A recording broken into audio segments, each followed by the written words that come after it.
Hi, welcome back to the Acting Career Expert Studio. My name is Dan Warner. Today we're going to be talking about something that's very important and it's very vital to your acting career if you want to progress and move forward, and that is putting together your reel. And a reel is very important, and there's a lot of questions surrounding the reel, which are start with how do I do that?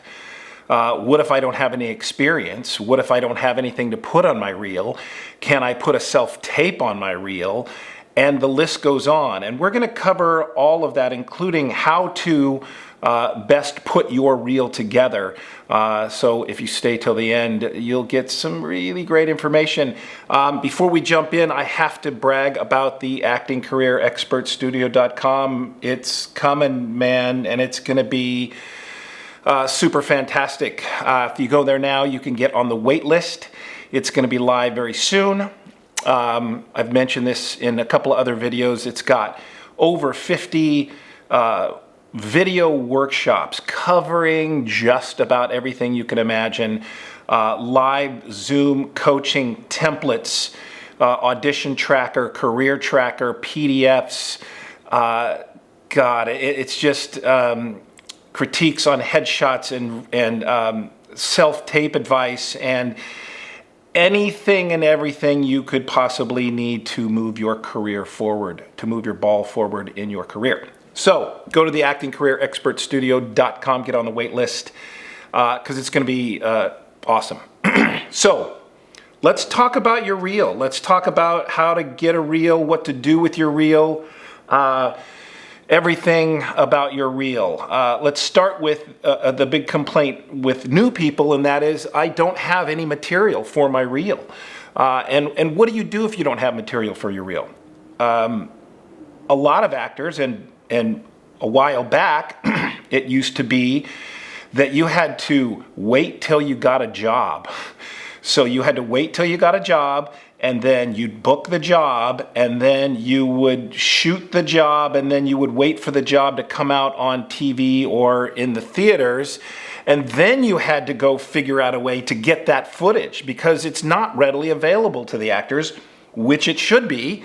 But once you shoot a job, that footage is not easy to access. The director has it, the producers have it, the showrunner has it, the studio has it, and then you have to call around and get permission to try to find out if the editor's got a clip of you to send to you. Virtually impossible back then. Now it's a little different. There's a company called Joe's Reels. A little shout out to him. joesreels.com. You tell him the episode you're in, and if you watch it on TV, you can find out about where it is, and he'll go find it and get it for, I think it's $35 to get you a clip of your performance in a TV show or film. The problem with that is sometimes the footage in your show, the show that you shot, if you got a little co-star, unless you got a guest star or something like that, which had a lot more footage, but if you get a tiny little co-star spot, you would be amazed, or maybe you wouldn't, but if you're new, you'd be amazed as to how little footage you actually get. How little FaceTime you actually get. And what you want to ultimately do with your reel is you want whoever's watching it, a producer, a director, a casting director, an agent, or a manager, if you're trying to get an agent or manager, you don't want to look like a little 2-bit player, like a one-line player, but you could have had literally two pages of dialogue, a back and forth, and by the time the editor's done with it, you've got maybe 10 seconds, and it's not a very good 10 seconds. I did an episode of NCIS New York, and I was so excited because I was going to get to work with the great Gary Sinise, and I don't know if you know who Gary Sinise is, but he's a brilliant actor. He was Lieutenant Dan in Forrest Gump. He's just a magnificent actor. So I get to work with Gary Sinise. Awesome. So, and I have a pretty good part. I'm a lie detector, a polygraph detector professional, and I'm going to have a conversation with him. And we do. And it's fantastic. And I can't wait to see it. And then I see it, and I almost cried. I had about 10 lines. They cut about 5 of them out. Whenever I was talking to Gary, I would have thought the camera would have been on me. No. The camera was over my shoulder on Gary, watching him listen to me.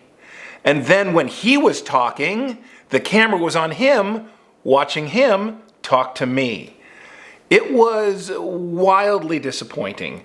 I got to meet him. He was a really nice man and true professional, and it wasn't his fault. He was the star of the show, and so what they tend to do is they give all the face time to the star, to the money, to the guy or girl who's carrying the show, if you will. And so when you get a co-star spot, or day player, or even a guest star spot, sometimes you end up being you end up looking like an extra. I did an episode of Entourage years ago, and I wasn't a fan of the show, but I got a spot on Entourage. I was playing a father, and when they got ready to shoot my scene, the camera was way far away, and I thought, and I know photography, so I'm looking at the lens and I'm looking at the camera, and I saw one of the monitors, and I'm like, God, I'm pretty far away. And then I realized they're like, okay, we're getting ready to go, and I thought, oh, they're going to have me get mic'd up. Mic'd up means you put a microphone on. They hide the microphone. They wire you up for sound so they can hear your dialogue.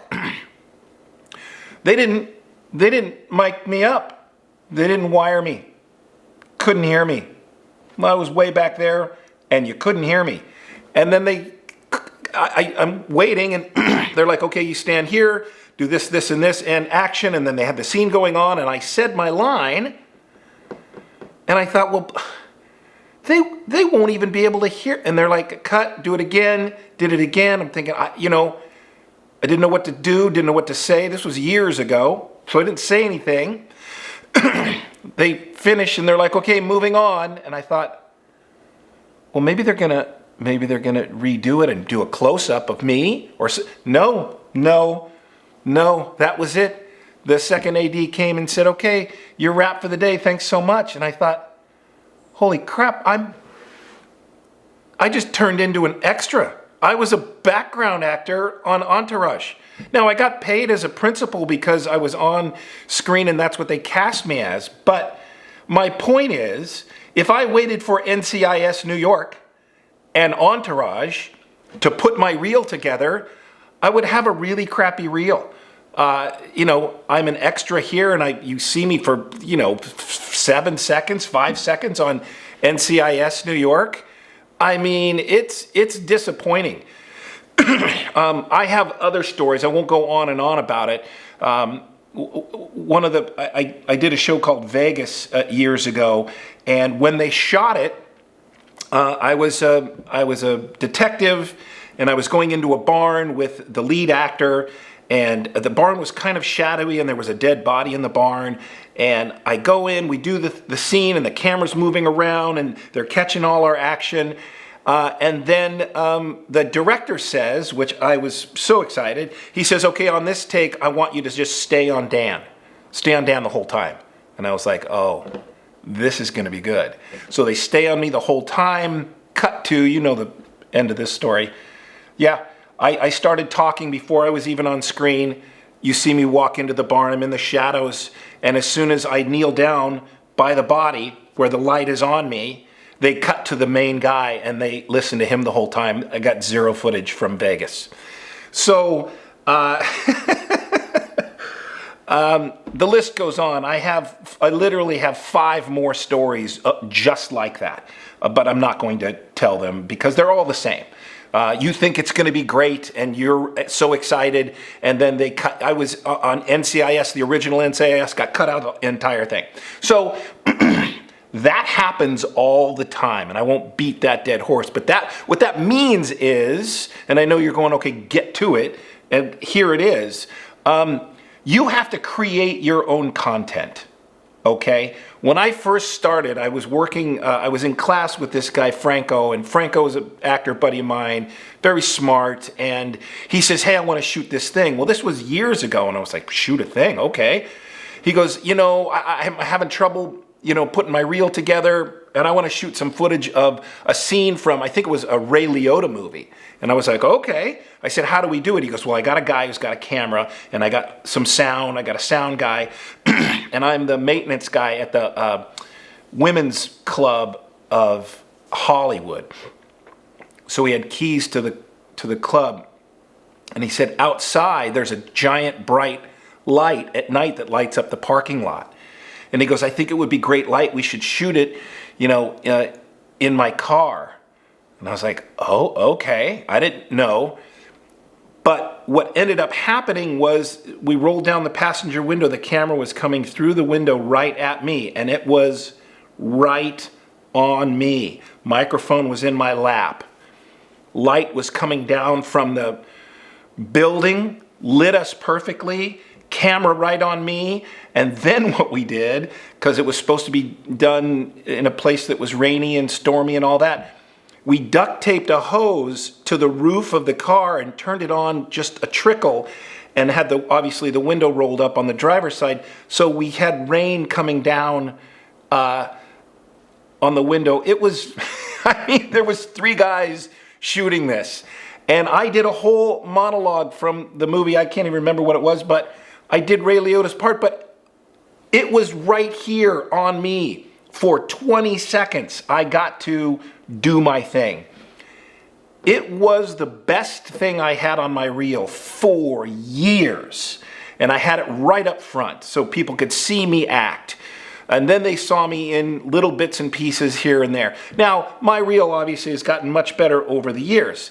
But when I started, and this was before creating your own content was a thing.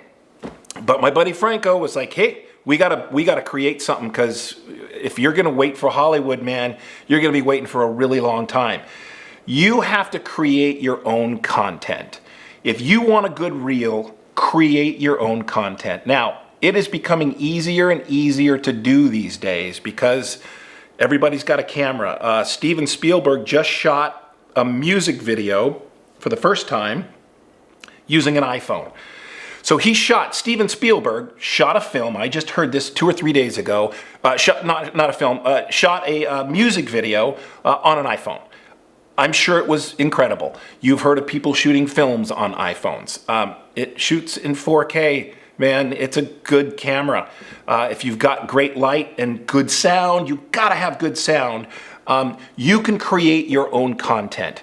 Write a little piece. Steal a piece. I don't care. I don't care, because all you need is 10 or 12 seconds of the camera right here and you acting. That's all you need. If you are in an acting class already, find people, like-minded people in your acting class. Go online, find a group on Facebook. They're out there. People are out there. There's student filmmakers that are out there. People who are dying to shoot stuff. Whatever you do, make sure the content is good. Your production value needs to be quite good. Otherwise, it's going to look like a student film, and you do not want it to look like a student film. It does not have to be long. 7 to 10 seconds on this clip, 7 to 10 seconds on that clip. Change the location, change the lighting, change your wardrobe, do a different not a monologue, but do a different scene, and put together tiny little things that you can use for your reel. Because I know it's tough in the beginning, and you go, well, I don't have anything, and I got to wait until I book something, and then what the stories I told you, my God. Like you're going to be waiting forever to get good content to put your reel together. And if you're looking for an agent or manager, a lot of them want to see a reel. You don't have to have one, but it helps for them to see what you can do. Of course, you can have your in-person, meeting with them and great headshots and all that, but ultimately they want to see your reel. They want to see if you're a good actor or not. So take the time, write your own stuff. I mean, that's another thing. You can write your own material. And again, you don't need 45 seconds. You need 12, 10, 12, 15 at the most. Get 3 different pieces, 15 seconds long. Now all of a sudden you've got a 45-second reel. That's all the casting people are probably going to watch anyway. About 15, 30, 40 seconds. They're going to know when you watch something, good actor, bad actor. They know like that. They know instantly. They don't need to watch the whole thing. If your reel's 4 minutes long, brother, you got to cut that down because it's too long. Cut it down to under 3 minutes, 2 minutes, 30 seconds, even better. They never get to the 2-minute, 15-second mark, I can tell you that. Also, always, always, always put your best stuff first. Don't save the best for last. No, not on your reel. Put your best stuff first in that order. Best, second best, third best, because they're probably not going to get to the last thing. Create your own content. Super important. If I would have known that early, I probably would have booked more work, better work earlier in my career. So that is super important, but you just have to think outside the box and be creative. And again, production value, super important. Okay, and now this. Okay, here's the deal with all my free videos here on YouTube.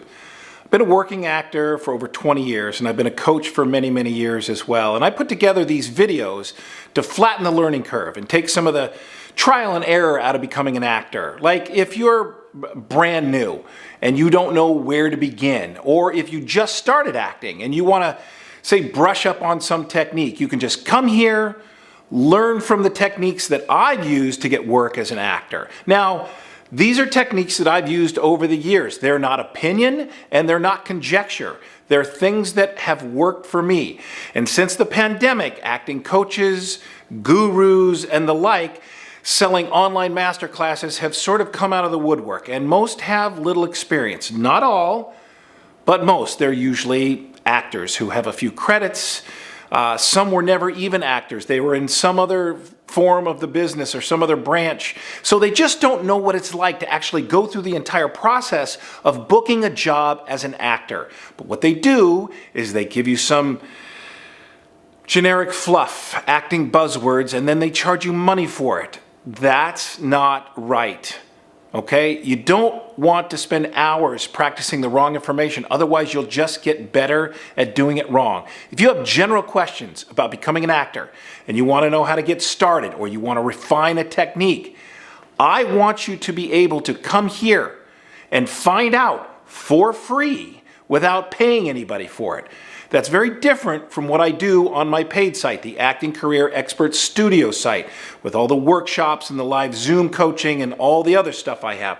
What I think has value about what I do is that I will teach you step by step how to become a working actor, including but not limited to how to choose an acting coach, how to approach an audition, what to avoid in the industry, which is important, how to improve your self-tapes, what to expect when getting a call back, and the list goes on and on. What that does is that prepares you for a career as a working actor. That bit, learning how to best approach the industry and hone your skills with a workable plan, that I think is worth paying for. Now, if you agree, I'd love to have you join us at the Acting Career Expert Studio, which is going to be live very soon. Very excited about it. You can go there now and join the wait list. But if not, that's fine too. Don't pay anybody to explain how to become an actor. Just watch my videos here for free. Enjoy.